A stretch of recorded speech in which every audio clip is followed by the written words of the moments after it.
السلام علیکم دوستو، جی جناب کیسے ہیں آپ؟ امید کرتی ہوں آپ سب خیر و عافیت سے ہوں گے۔ جی چلیے آج کی ویڈیو شروع کرنے سے پہلے میرے چینل کو سبسکرائب، ویڈیو کو لائک، شیئر، کمنٹ ضرور کریں تاکہ آنے والی ہر نئی ویڈیو اب تک پہنچتی رہے۔ آج کی ویڈیو میں سناؤں گی آپ کو بسم اللہ کی برکت کا واقعہ۔ کہا جاتا ہے کہ کسی علاقے میں قحط سالی پیدا ہو گئی۔ اس قحط سالی کی لپیٹ میں نہ صرف انسان بلکہ چرند پرند سب اس کا شکار ہو گئے۔ معاشی مالکان بے حد پریشان تھے۔ اس دوران ایک مسجد کے مولوی نے جمعہ کے خطبے میں نہایت یقین کے ساتھ یہ بات بتائی کہ اللہ کا نام لے کر یعنی بسم اللہ پڑھ کر دریا کو حکم دیا جائے تو وہ بھی نافرمانی نہیں کرتا۔ خطبہ سننے والوں میں ایک چرواہا بھی تھا۔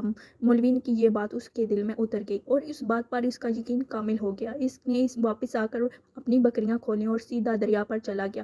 اونچی آواز سے بسم اللہ الرحمن الرحیم پڑھا اور دریا کو کہا وہ اپنی بکریاں چروانے کے لیے دوسرے پار جانا چاہتا ہے اور اسے کہا کہ مجھے اسے اپنے اوپر سے گزرنے دے۔ یہ کہہ کر اس نے اپنی بکریوں کو لیا اور دریا پر چلتا ہوا دریا پار کر گیا۔ دریا کی دوسری طرف کا علاقہ گھاس سے بھرا پڑا ہوا، درختوں کے پتے بھی سلامت تھے کیونکہ کسی کو یہاں تک آنے کی رسائی نہیں تھی۔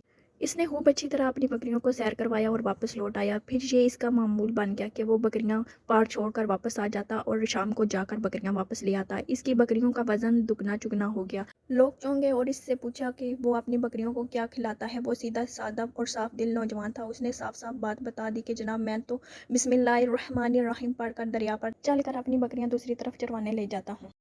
یہ بات سب نے سنی مگر کسی نے اس چرواہے کی بات پر یقین نہیں کیا کیونکہ یہ ناقابل یقین بات تھی۔ مگر بات ہوتے ہوتے مولوی صاحب کے پاس پہنچ گئی۔ مولوی صاحب نے اس چرواہے کو بلایا اور سارا ماجرا پوچھا۔ اس چرواہے نے مولوی صاحب کو ہی حوالہ بنا لیا کہ مولوی صاحب میں تو آپ کا شکریہ ادا کرنے والا تھا۔ آپ نے جمعہ کے خطبے میں جو نسخہ بتایا تھا کہ بسم اللہ الرحمن الرحیم کہہ کر دریا کو بھی حکم دیا جائے تو وہ انکار نہیں کرتا، تو میں تو بس آپ کے نسخے پر ہی عمل کر رہا ہوں۔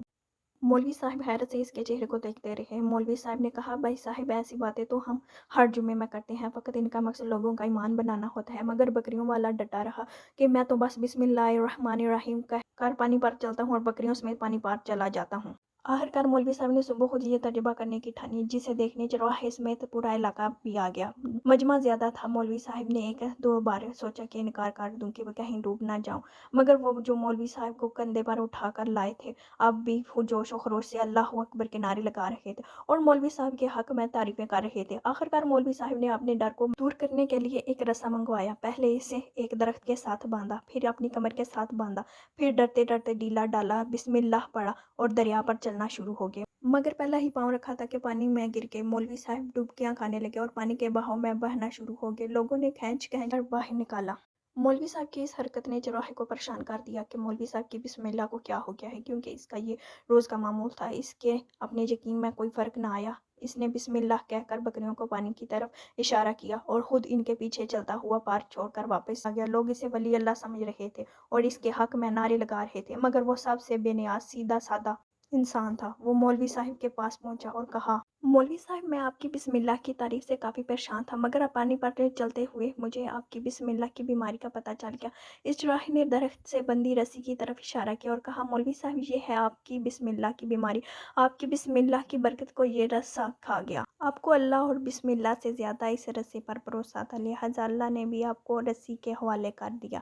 پھر کہنے لگا مولوی صاحب آپ بھی کمال کرتے ہو، میں نے آپ کے منہ سے سنا اور یقین کر لیا اور میرے اللہ نے میرے یقین کی لاج رکھ لی، مگر آپ نے اللہ کا کلام سنا مگر یقین نہیں کیا، لہٰذا آپ کو اللہ نے رسوا کر دیا۔ محترم عزیز دوستو، یہی کچھ ہمارا حال ہے۔ ہماری نمازوں اور دعاؤں کا حال بھی یقین سے خالی ہے۔